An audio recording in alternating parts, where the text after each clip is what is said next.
আউযু বিল্লাহি মিনাশ শাইতানির রাজিম। আসসালামু আলাইকুম ওয়া রাহমাতুল্লাহি ওয়া বারাকাতুহু। একজন মানুষ কৃপণ হয় কখন?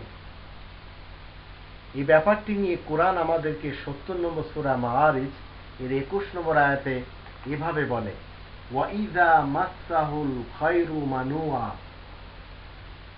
আর যখন সে কিছু ধন সম্পদ পায় তখন সে কৃপণ বনে যায়।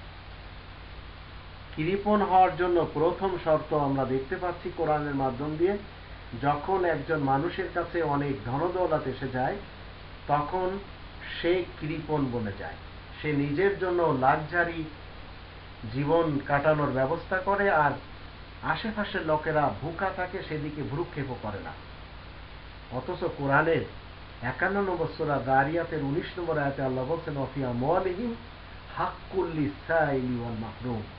তাদের ধনদৌলতে যারা বঞ্চিত, যারা প্রার্থী, যারা মিসকিন, যারা ভিক্ষুক, তাদের অধিকার রয়েছে।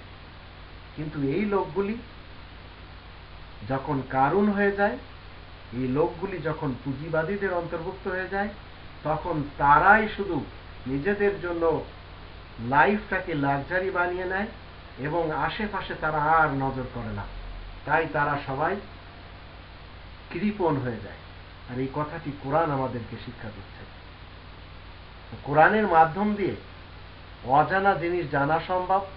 কোরআনের মাধ্যম দিয়ে মানুষের প্রয়োজন যা কিছু সব জানা সম্ভব।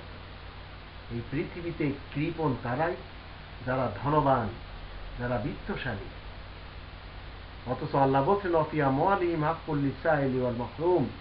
তাদের ধনদৌলতে বঞ্চিতদের অধিকার রয়েছে, আর এই অধিকার তারা হরণ করে, তাই পরকালে তারা জাহান্নাম থেকে নাজাত পায় না।